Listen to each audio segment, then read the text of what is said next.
Welcome to Whole Team Eats Podcast, a 24/8 media production. Ever wonder who trains your favorite athlete? Join Tim Miller as he takes a look at the behind-the-scenes training of professional and collegiate athletes. Tim connects with trainers, athletes, and others in the sports community to share their stories. This podcast is dedicated to highlighting the work of athletes and trainers to inspire action and build community. What's up, everyone? Welcome to an all-new episode of Whole Team Eats Podcast. This is episode 12, season 1. I'm your host, Tim Miller, and on this show, I sit down with Tim Riley of Kollective. Growing up, Tim was faced with adversity from a young age. In a household that lacked structure, Tim struggled in school and ran into problems with drugs and alcohol. After dropping out of high school and years of moving from one place to the next, Tim finally hit rock bottom. It was at that point that Tim decided to make several changes and eventually turn his life around. On the show, we discussed some of Tim's mentors and how they played an influential role in allowing Tim to become the trainer that he is today. Finding mentors and making the most of his opportunities was due to Tim's perseverance and determination to make something of his training career. Within a 6-year span, Tim went from living on his mom's couch to now running the NFL Combine program at Kollective and training some of the best athletes in the league on a regular basis. It's my pleasure to introduce Tim Riley of Kollective Group. Tim, thanks for joining us. Yeah, thanks for having me on, man. I appreciate it. So you have a great story on how you got to where you are today, but obviously it didn't happen overnight. You had put a lot of hard work and dedication into your craft. And there's been multiple setbacks along the way. Can you give us some background on, how things were for you growing up, going through high school, playing sports, and eventually how you came into training and what training has meant to you? Yeah, sure. So, growing up, I was very fortunate to go to a really good school. I was in a less than ideal living situation growing up with my parents. My father was a drug addict. My mom was pretty absent and relatively neglectful. So, it was basically me and my brother trying to raise ourselves. As you can imagine, it didn't work out very well. I started getting arrested when I was 13, started drinking and using drugs around that same time. I ended up dropping out of high school. Pretty much my senior year is when I finally dropped out, but I really kind of checked out my junior year. All that being said, I was a really good athlete. And if it wasn't for that, I would have been kicked out of school much sooner, The school that I'd gone to for most of my life, they asked me to leave after my sophomore year. I went to public school after that. And, I didn't have anyone telling me what to do or any sort of discipline at all. And so I really spiraled out of control at that point. My sporting career for the most part ended there, at least field sports.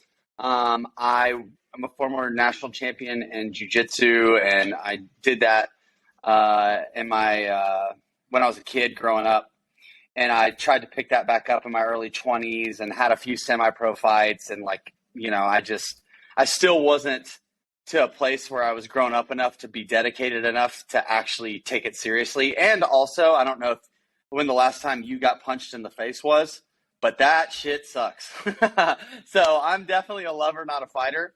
But through all of that, the thing that remained consistent was training. And I hated it. I hated working out. I remember our football workouts in middle school and high school and even into basketball. And it was miserable. I hated every single second of it. I didn't want to do it.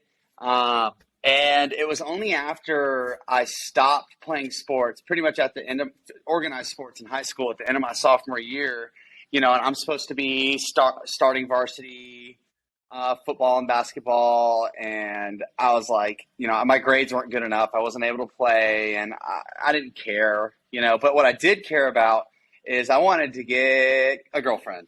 And so lots of bicep curls, lots of sit-ups, no legs, definitely not. No deadlifts, no squats. I think I did some lunges from time to time, but like, I just wanted to look good.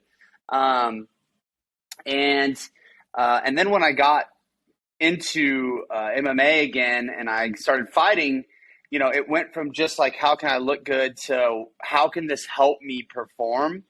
And so, I started to broaden my horizons. And of course, at that time, like the only information I was able to get was like on YouTube, bodybuilding.com, and like maybe some T Nation articles I was like lucky enough to find.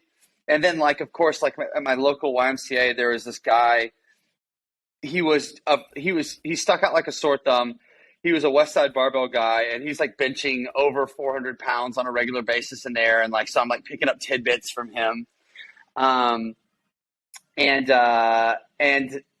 I'm still not training. In fact, I can't even keep a job at this time. So at this point, I'm a full blown alcoholic and drug addict. And, my semi-pro MMA career ended almost as quickly as it started after a couple of fights.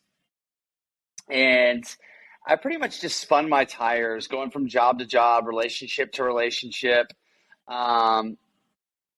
effectively screwing my life up, getting evicted from apartments. I don't know how I didn't end up in jail. My brother's going to, I'll give you an example. My brother's going to spend the rest of his life in jail. I'm fortunate and blessed, because I could have easily been in that same situation, the lifestyle that I was living. Eventually I got to a place where it became very apparent, unless I got sober and changed my life completely, that nothing was going to change. And I really hit a bottom, mentally and spiritually and emotionally. And I ended up moving. I went to drug and rehab treatment, moved to South Florida from my hometown, Nashville, to try and break away from the way that I've been living my life. And it fortunately, that decision panned out, and my life's been different ever since. And it's because of that decision that I got my first job when I had no car, no money, and a cell phone, living in a halfway house in South Florida. I got a job as a personal training counselor at the local LA Fitness because it was close enough for me to walk to. And, man, that job sucked, but I was really good at it. And, but the problem with being good at it, selling personal training at LA Fitness, is that you're kind of a used car salesman, like what I'm selling people, like the results I'm saying that they could potentially get, and like the way things are going to happen for them never happened. Like the trainers wouldn't show up, like they're not actually working out when they're there. And like, they had like these really like brutal contracts where, you can't break out of them. So if you commit for a year, you're like on the hook for the year. So it's really terrible. But I still am not training at this time. And, finally, I was placed in a position where it was like, okay, I can keep on doing what I'm doing and just kind of working jobs, or I can commit to something. And life placed me in a position where it was like I needed to figure out what I wanted to do. And I had this epiphany, like, the only thing throughout all that whole mess I just told you that was consistent was working out. That was the thing I could always go back to. That was always the safe place where I could escape the reality of the misery that was my life. And if it was only for an hour or two, I could go to the gym and just get a sick pump and forget about everything else. And so I got a training certification through NPTI, and that was my first real mentor, was a guy named Dave Betcher.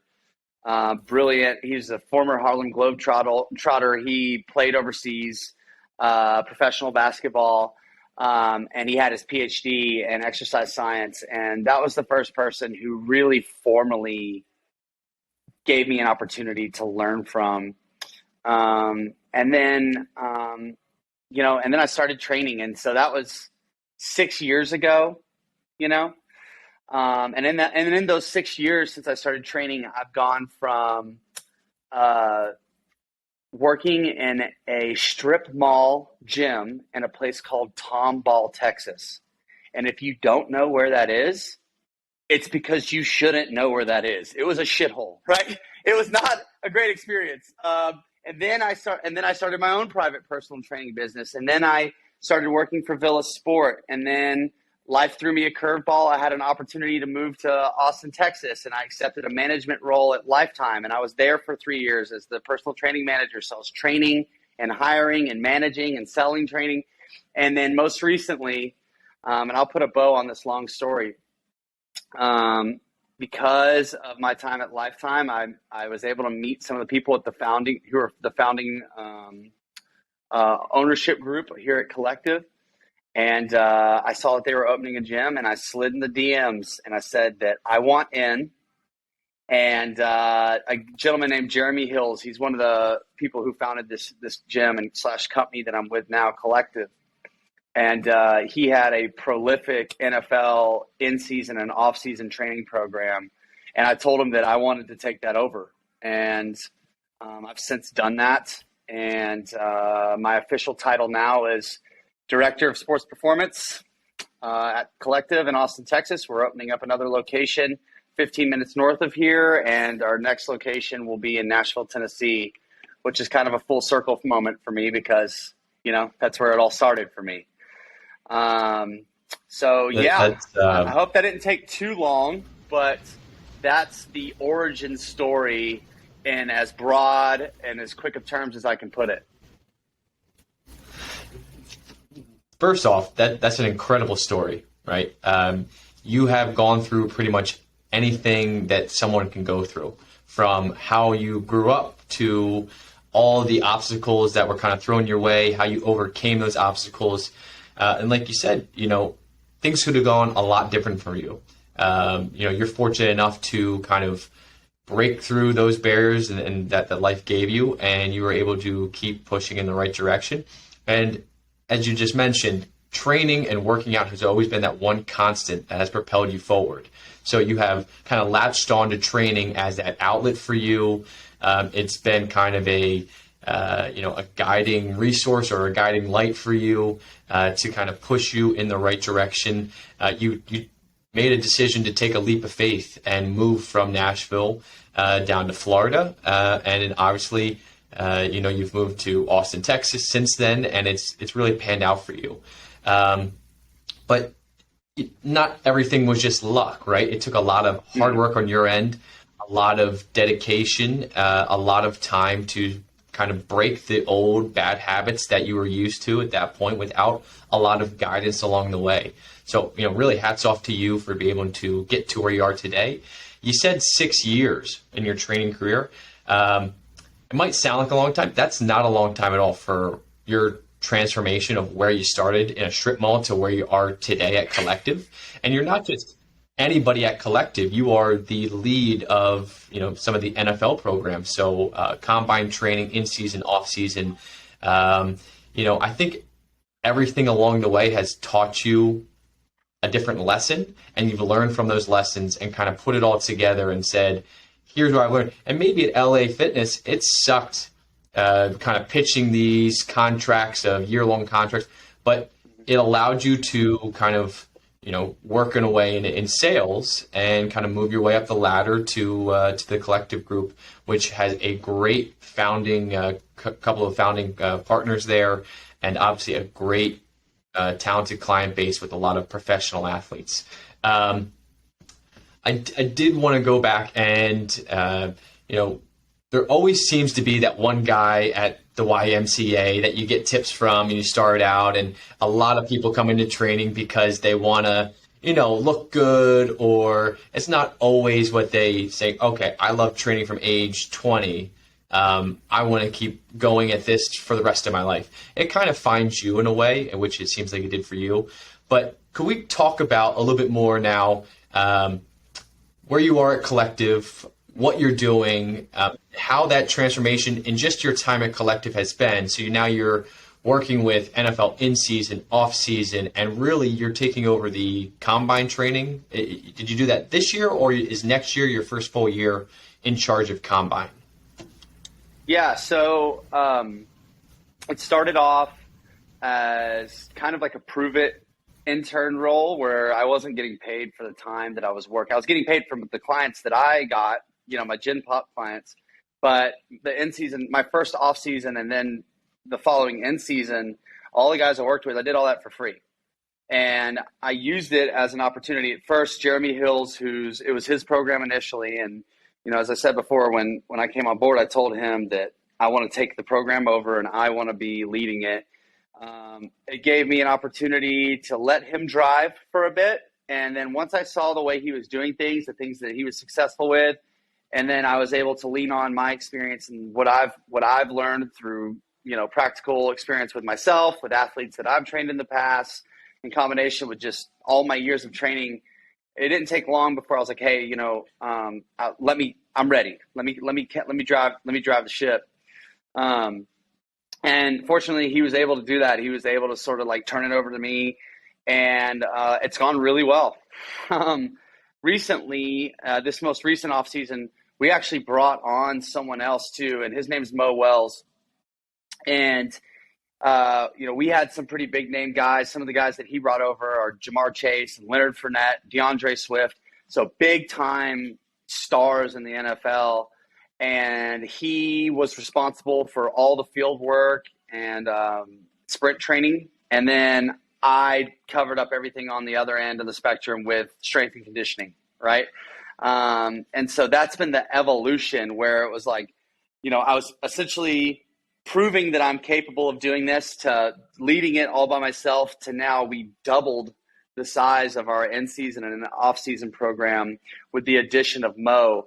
And now I'm able to lean on him for his knowledge and his ability to take guys out to the field and do actual drills, wide receiver, DB, linebacker, running back drills, to get them ready, going into training camp or going into the season.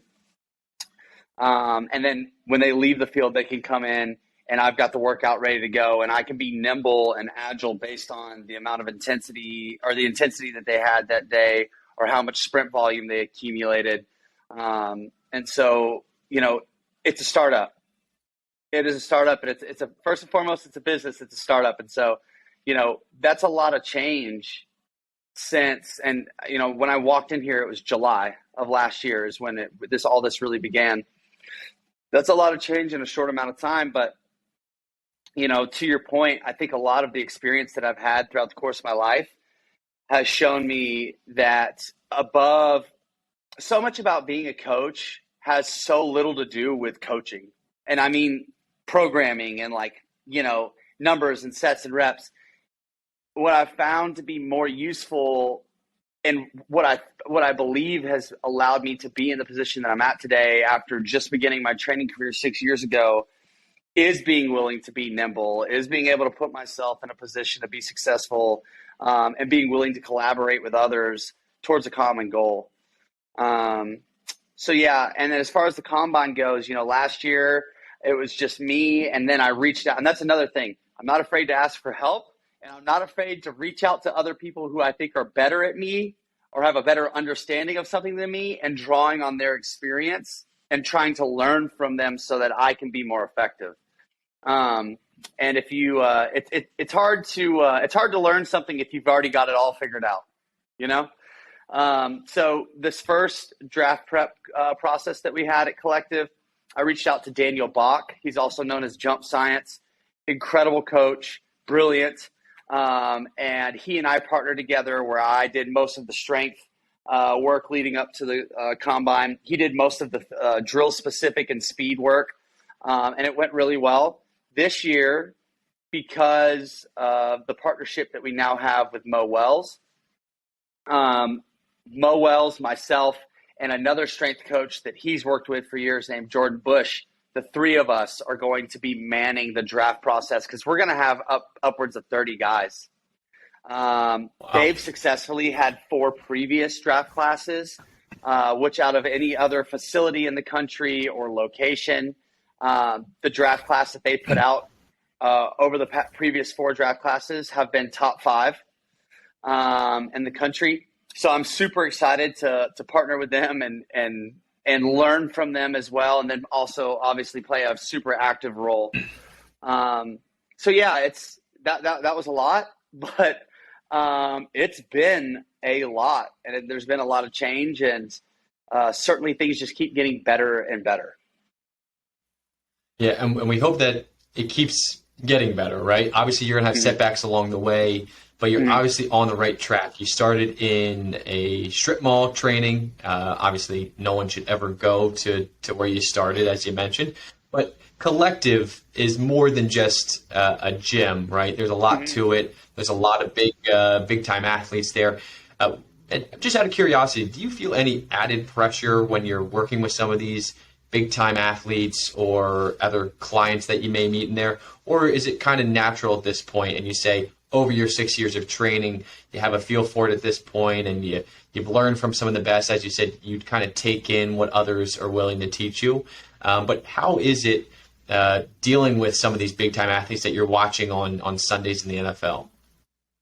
Well, initially, that's a great question. Initially, because my whole training career, I always knew that I wanted to work with pro athletes. And in my mind, like that was like the pinnacle. And once I got there, I've conquered this personal training strength coach thing, and I've made it to the top of the mountain. I'm always looking for the next challenge, but that was my that was my white whale, so to speak, And then once I started doing it, and once I started working with pros on a regular basis, it didn't take a week, and I was like, this is like the luster wore off real fast, and like I think one of my best skills is my ability to connect with people no matter what their background or where they're from or anything, and just be present and be with the person in front of me and be myself, and be authentic in all those interactions. And because of that, this sort of shiny thing that I thought training pros was, I kind of saw it for what it is. And it's just someone who wants to get better, just like any other client I've ever had. And I never felt like I was over my skis or anything, because I have, and here's the deal, public speaking. Growing up, if I wanted to present something publicly, if I was unprepared, I was a nervous wreck. If I was really prepared, I nailed it. And it was the same thing here, where it's like I've spent not just the last 6 years training, but even before that, obsessively, and I do mean obsessively, learning as much as I can about the human body and training, and running experiments on myself, running experiments on my clients. And so when I landed here, I realized real quick that I was like, I'm not having to do anything new or novel. I just need to show up, do my job, know what I know how to do real well, and then just connect with these people. And it was really a seamless transition for me. I had some butterflies initially because I built up in my mind what it was going to look like. And I was just so anxious that I wanted to do a good job, But again, after that first week, I was like, dude, this is, it's not that hard. And here's the other thing,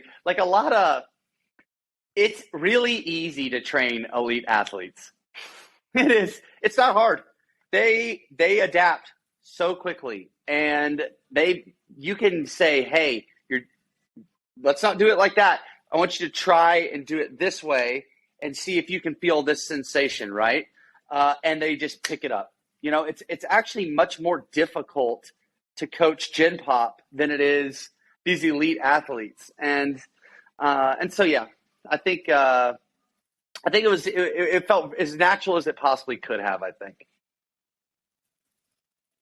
I think that's an interesting point. I think with sometimes the elite athletes, there's a perception that it's so difficult to train, when in reality, you're almost just fine-tuning those athletes and building off the training that they've already had for years and years now.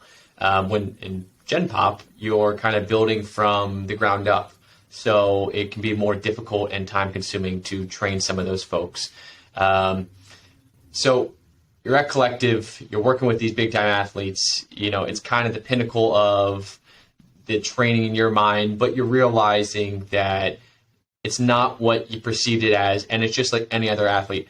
Obviously, it's a big deal, and it means a lot to you. Can you talk about what was it called? NFL Elite Week, or Yeah. do I have that right? So you've spent a couple years now, and you've been working with it for a year or two? So David Mulugeta is the most prolific NFL agent on the planet. Him and Drew Rosenhaus are probably the most well-known. I'm actually in David Mulugeta's office. So behind me right here, this is Deshaun Watson's helmet. This is the signature. This is to David. David is his agent. David represents Derwin James, Kevin Byard, Deshaun Watson, Malik Willis, Justin Fields, Kyle Pitts, a lot of big names, right? So Jeremy and David went to college together here at UT. Jeremy Hills, the one whose program I took over, played at UT, and David and Jeremy met there and sort of began a friendship. David went on to be an NFL agent. Well, I'm in David's office, okay? And Jeremy's office is on the other side of the building, the other corner office, right? So NFL Elite Week, I say all that for some context. NFL Elite Week is an opportunity for pros all across the league to come together for 1 week in Austin, Texas, and train and fellowship and go out and eat good food and do activities together. It's basically summer camp for NFL players. Most of the players are guys who are either directly represented by David or are under David's umbrella of Athletes First. So David has a lot of other agents that work for him who represent a lot of guys across the league. So, we've got Micah Parsons here. We've got Derwin James. A lot of huge names. And they're all here for 1 week. They come into the Kollective. They train. We take them out to the field. They train later in the day, so they're training twice a day. We're taking them out. They're eating good meals. They're going to the best restaurants in town, and it's just a good time. And all that to say, it's all for charity. So, all of the guys that participate, they donate a lot of money to multiple different funds. So it's for a good cause. The guys have a good time. I'll tell you what, Micah Parsons is one of the freakiest athletes I've ever seen in my life. Him and Derwin James, just insane. And so, yeah, it was cool, and one of the days we were down some receivers. Some guys weren't running routes. They were doing drills. And so I was out there running routes and catching passes from Justin Fields and Malik Willis and Deshaun Watson, and it was just an awesome experience. And, the year before that was just as awesome. And, I don't foresee it being interrupted anytime soon. And so next year, the Kollective will again be the home for NFL Elite Week. What a cool thing. I grew up loving football. I'm obsessed with football. I've always been obsessed with football. I'm a college recruiting junkie. I love college football. I know most of the guys in the NFL because I followed their recruiting from high school to college football. And so it's just wild. Dude, I was a drug addict, alcoholic living on my mom's couch at age 26. I'm 32. I had no job, nowhere to go, nothing. And I'm catching passes with freaking Justin Fields, And so there are moments, and I'm coaching Derwin James. I'm like showing him how to do a foam roller bridge, and I'm coaching Derwin James, and he's looking at me in the face, and he's going, "Am I doing this right?" And I'm like, "No, here, you need to do this." He's like, "Thank you," So so there are times where I'm like, I have to pinch myself, and I'm like, is this really my life? But, I do feel like, everything I've been through has prepared me to be at this place. It's been fun. It's really unbelievable to think about how you've come so far in the time that was only, 5 or 6 years. And, it's crazy to think about that. You're such a football junkie, and now you are catching passes and training some of the best athletes in the NFL. I wanted to spend some time talking about, you mentioned Jeremy Hills and obviously David Molugheta, and he's one of the best agents out there. But I'm sure you've had some other mentors, including Jeremy, along the way. Could you talk about some of your mentors that have gotten to you from where you were to where you are today? Absolutely. I listen to Colin Cowherd a lot. I love sports talk radio. I love any talk about football. Again, I'm obsessed with football. Josh Pate also. If you don't listen to that podcast, you should. Colin Cowherd says something all the time that I really like, and he says that anyone who's ever been successful, if they're really being honest, they'll tell you they got there because of someone else. Someone else took a chance on them. And he also says everybody needs a kingmaker. And what that means has been my experience. Now, it's twofold. So,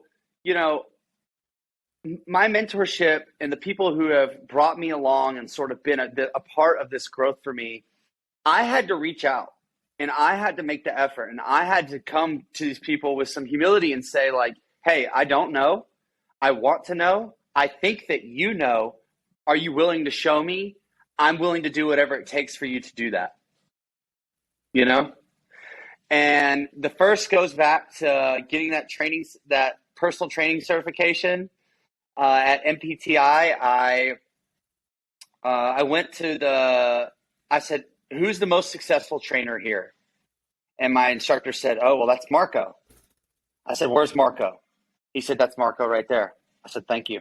I walked over to Marco and I said, Marco, my name's Tim. I hear you're the best trainer in here. I want to learn everything I can from you. Can I please shadow you? I'll pick up your weights. I'll do whatever it takes. I'll be here at whatever time you need me to be. And he said, he's been a trainer for 20 plus years. He said he's never had someone do that. He said yes, emphatically.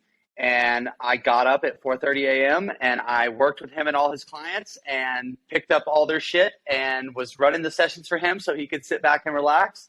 And then I went to school for the rest of the day, and then I went to work, and I did that for 6 months, right? And then moving out of that, having that experience and what I gleaned from that, I got to see a guy who's really, as successful as you can get, working as just a personal trainer, and I got hands-on experience and was able to learn from him and he's got a 20-year career.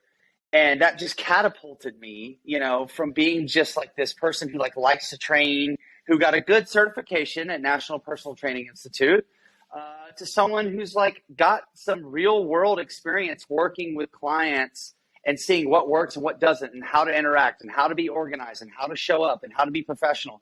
All those things that transcend just sets, reps, and regressions and progressions and, the nuts and bolts. So, after that, I worked alongside Grant Fowler at Legacy Barbell, him and Tyler Williamson, those guys, though they weren't in that role where I was like, hey, show me. I worked with them and trained with them enough and was around them enough that I was able to draw on their experience and vice versa. And then, I've done and paid for a lot of mentorships. So Dr. Ben House, who crazy, I took his mentorship over 3 years ago, and I'm trying to save up money so I can go to one of his retreats in Costa Rica because he's got Pat Davidson and Kyle Dobbs and, Joel Smith, all these big names in our industry going there for a 2-week seminar. And now he works with me here at Kollective. He's our chief medical officer. Wow. So I did his mentorship. I've done Pat Davidson's mentorship. I've done Connor Harris's mentorship. I worked with David Gray for a while he kind of really taught me the ins and outs of his methodology and what he does as a physio. And then once he was able to help restore my knee pain, because I went to him first as a client, I did the same thing that I did with Marco. I said, David, you know more about this than I do. And I asked him, I was like, can you mentor me not only here, but in business? And he said, yes, you know, and I would meet with him semi-regularly, you know, probably once every 3 weeks, every month. And he would give me things to do and I would do those things. In fact, if it wasn't for him, I would have never, or I don't know if never is the word, but I wouldn't have started putting effort into my social media when I did. He said, I want you to make 9 posts for 9 days in a row. And then you schedule an appointment with me when you're done with that. I said, okay. And that was the beginning. So the power of mentorship is just, you know, I can, and I've got a ton of certifications, right? But all of those certifications, none of them, they all pale in comparison to all of these mentorships or mentors that I talk about, the amount of knowledge that I was able to gain in the amount of time I was able to gain it. I don't know of any other way to learn than to attach yourself to someone else who's been doing that thing for longer than you. So yeah, and then my most recent mentor being Jeremy Hills, and learning how to show up and work with pro athletes at a high level day in and day out and how to navigate that. You know, it's the trajectory has been not always, you know, and like it's easy to say, it's like, okay, I started, you know, selling shit personal training at LA Fitness 6 years ago, and now I'm here today, and that was a straight line. And let me tell you, it wasn't. You know, sure, the trend was up, but there was a lot of 2 steps forward and 1 step back along that way, and life kept showing up. It's not like, you know, everything outside of all these mentorship and learning opportunities I was doing was all roses. You know, it wasn't. But I kept showing up and I kept making an effort to learn. And it's worked out very well for me. So, you know, I think I'd be lying if I said there wasn't a bit of, if I wasn't fortunate, right? Like, sure, I did the work, I did the things, but there's a lot of people who work just as hard as me, who are just as skilled as me, who are just as good as people, but they're not in my position, you know? So there is a touch of being at the right place, right time, and saying the thing and shaking the hand and it working out. But those things, in my experience, unless you've done the work to be able to step up and deliver, when you meet that person, when you shake that hand, when you get that opportunity, it doesn't mean shit. And so I'm very fortunate and very grateful that those 2 things have lined up for me the way that they have, time and again, for me to be where I'm at today. I think you made a lot of great points. One of them being that you can have all the certifications in the world and you can be the most knowledgeable trainer, but if you don't have somebody with years of experience to guide you along and teach you the ropes and kind of show you some real world experience, you can be as book smart as you want, but if you can't apply it in the gym with high level athletes, then you can't train anyone. But I think most successful people will attribute that there was some type of mentorship, whether it's one person or 5 people or 10 different mentors. There's always seems to be, in most stories, some level of mentorship for folks to help get to where they need to be. Obviously, there's always a little bit of good fortune or luck or whatever you want to call it. But in most cases, and especially in your case, just listening to your story, you've kind of created your own luck. You've put yourself in position to be able to shake that hand and have that conversation and kind of step up when you need to. So, you know, never want to sell yourself short, obviously, of your capabilities and your ability to put yourself time and time again in the right place, especially you with your story, to break yourself out of those bad habits. It's almost twice or 3 times as hard to get to where you are today, coming from your background. I wanted to spend some time here before we start to wrap up, talking about Kollective just a little bit more. Kollective, obviously, as a gym with NFL athletes, but can you tell our listeners more about Kollective as a brand? Like, what is it besides just the training, as the social aspect of Kollective? Yeah, so, you know, Kollective is a social performance club. And what we mean when we say that and what that means for Kollective is that it's more than just a gym. It's a place you can go that has a world-class gym in it and world-class athletes train in it, but that's not what it's limited to. That's what makes it to my social media, but it's so much more than that. You know, the membership base that we attract is the entrepreneur, the business person, the actor, the movie star, the athlete, or someone who really values fitness and performance. Under this one roof, we have chiropractic, we have physical therapists on staff, we have massage therapy, we have a mental health performance coach. We have nurses on staff so that you can get IVs and peptides. We have a recovery corner with infrared sauna and compression leg sleeves and cold plunge tubs. We have a co-working space upstairs that's elite.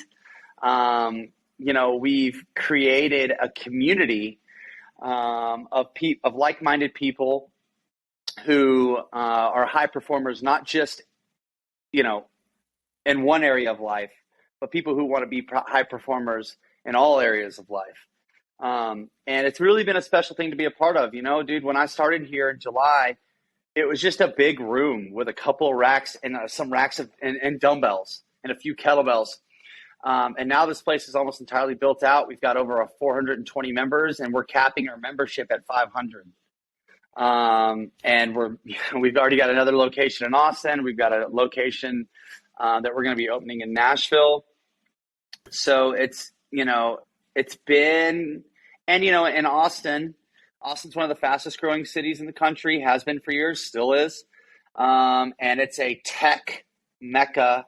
And so, you know, it's a lot of people and entrepreneurs, and it's a lot of people with startups and who are very business oriented. And that's what this is. You know, Kollective is still very much so a startup. And we're still finding our niche, and we're still trying to, you know, social performance club as the definition I just gave you today. That's the answer. What that looks like in 6 months or a year, I don't know. But what I do know is that we're constantly trying to get better and evolve and stay ahead of the curve. And, you know, it's a wonderful thing to be a part of. You say business people, entrepreneurs, like-minded individuals who are very driven, and you know, a lot of them being very successful as well. But in our talks before the show, you did tell me about one member in particular who most people will recognize the name of. Can you tell us about that one individual who's a member, and how many times he's actually been into the gym? Yeah, so Elon Musk is a member here. It's rumored that he's been here once. So here's the thing, like, you know, we have plenty of celebrities that are members of the Kollective. I'm not going to out any of their names because, you know, it is meant to be exclusive, and this is meant to be a place where you can come but I feel pretty okay about Elon. One, because he's so famous, it doesn't matter. And two, because I doubt he's ever going to come back into the gym again, but it's still very cool that he is a member. And when I look in my MindBody app and I'm going to entering clients, if I type in the name Elon, I can technically schedule a personal training session with him, and it will go to whatever email his personal assistant put on file. So it is very cool. You know, I mean, there are a lot of high profile members and, you know, partners of members who are here. It's pretty neat. To go from staying on your mom's couch at 26 to emailing potentially the richest person in the world for a personal training session. Yeah, that is quite a 180 for sure. It is. So yeah, that's pretty unbelievable.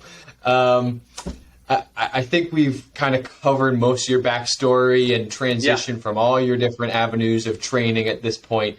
One question I always like in closing, you have a more interesting backstory than most folks, but obviously you've gone through a lot of different setbacks and obstacles in your time. I want to ask, what would you tell your younger self that you didn't know at the beginning, and would you change anything if you could going back? Or would you leave it the same, just knowing what you know now and where you got to where you are now? That's a great question. I've thought about this a lot, and I think one of the reasons why I gravitated towards training so much is like I looked at my life for so long and thought, God, what a fucking waste. Like I could have done something. I could have or should have done something great, or could have done something special if I had just gotten it together. If I had just tried better in school, I probably could have played D1 sports. I know I could have, but like it didn't happen. And there was a long time, and I think my inability to accept, my life for what it was, starting from my childhood experience all the way through all those years where like, I was mostly failing at everything. The moment I was able to accept that like things are the way they are and things were the way they were, and that's never going to change. But what I can change is the way that I show up today and my attitude surrounding those things. And so to answer your question pointedly, no, I wouldn't change a thing. Most of my life though, I would have told you that I wished I could have, and that I wish that if there had been something I could have told my older myself, Tim today could have told 20-year-old Tim or 15-year-old Tim or 5-year-old Tim. I don't know that I would have learned the lessons I learned and walked through the things that I walked through that have put me in a position to be here today. Because without all of those learning experiences, I'm not who I am, and I'm not able to be in this position. And so, and here's the other thing, man, if you would have told me 6 years ago that I would be here today, all the shit that we just talked about and the place that I've arrived at and my professional career and my ability to show up as a father to my little girl, all that I would even have a child, all of that stuff. There's no way I would have believed you because it would have been too impossible. I'm walking to work in South Florida, sweating my butt off, going to sell some personal training to someone,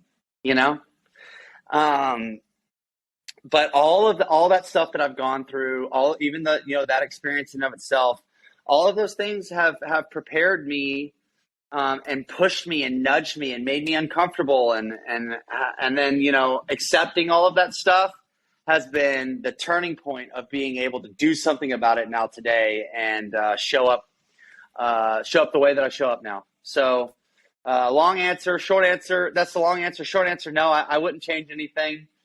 I wouldn't tell my younger self anything.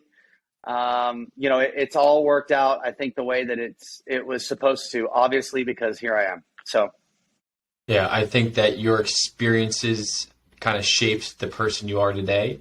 And without those experiences, you might not have learned the lessons that you need to learn to be successful and be in the position that you are today. So, once again, Tim Riley of Kollective, want to thank you for taking time out of your day to join us. You have a really great story, and we're excited to see you're only 6 years in. You have just taken over the NFL Combine. We're excited to see where your story goes from here. So, Tim, thanks again for coming on. Tim, thank you so much. I appreciate it.